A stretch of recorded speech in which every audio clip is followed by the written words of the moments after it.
Welcome to our podcast, Learn Biblical Greek, brought to you by Dr. William Stewart, the co-founder of Teleios. This captivating podcast teaches you biblical Greek through a verse-by-verse study of the book of Ephesians, interjecting Greek grammar, Greek word meanings, and vital theology concepts. Thanks for joining us on this exciting biblical journey. Your study will be more effective if you use the Greek text with the Bible word codes, either on the eSword download or Bible Hub website. These links are on our podcast website at www.teliosresearch.com.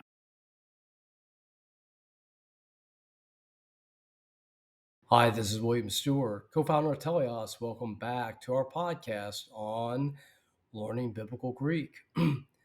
We're taking you right into Scripture to learn the original language of the Bible into Ephesians, a great book that so efficiently teaches us about Christ, salvation, the Christian walk. So as we learn biblical Greek, we're learning key theological concepts and about the Greek words as well as the grammar. We're in chapter 2 in a 3-verse section on the nature of man prior to salvation. Salvation being belief by faith alone in the death and resurrection of Jesus Christ unto that great salvation. So let's start chapter 2 today. And here we go, or verse 2 of chapter 2. In that common preposition, translated in into English, but it has a broader meaning, remember.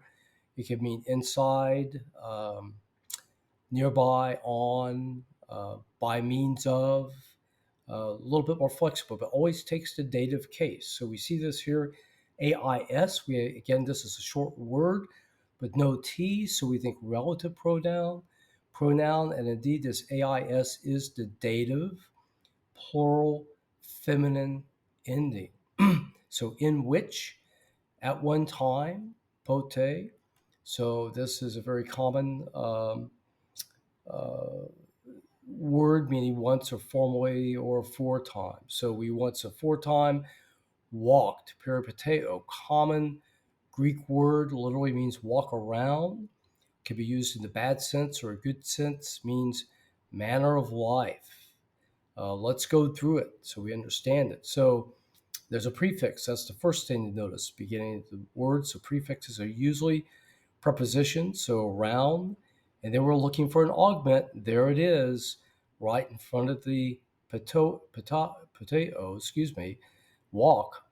And so that augment is there, meaning a past tense indicative verb.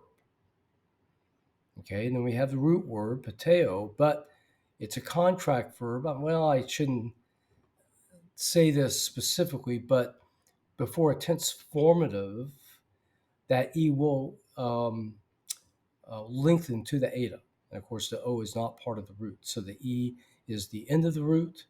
It lengthens to an eta. This is just what this type of verb does. So doesn't you'll get used to these sort of changes, and it doesn't change the meaning. You don't have to memorize them.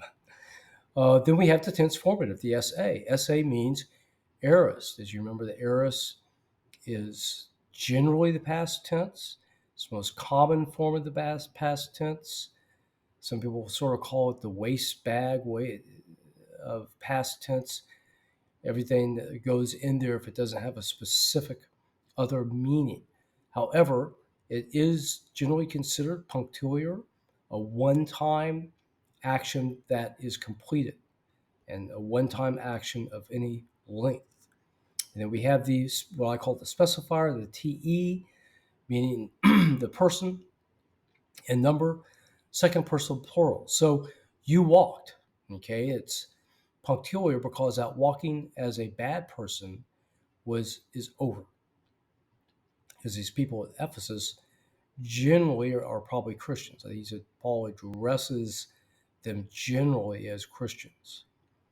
Kata, preposition, literally means down, but of course in the epistles, these can often mean according to, by means of. Here it's probably according to, takes the genitive or the accusative.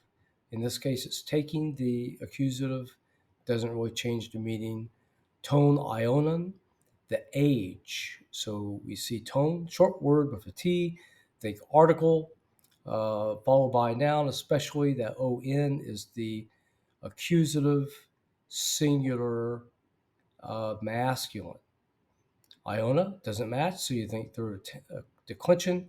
Again, that A is the masculine singular um, accusative for the third declension age, where we get the word Ian. To cosmo, to toe. So the world, cosmos, to toe, which is this, specifying this world here. So that OU for each of them is the masculine or neuter, singular, um, uh, genitive ending. So of this world. So what do we have? In which at one time you walked according to the age of this world. Okay, let's stop here today. Thank you for learning Greek with me. We're all learning this together, trying to be more obedient, knowledgeable Christians. We'll continue with verse 2 next time. I hope you'll join me then.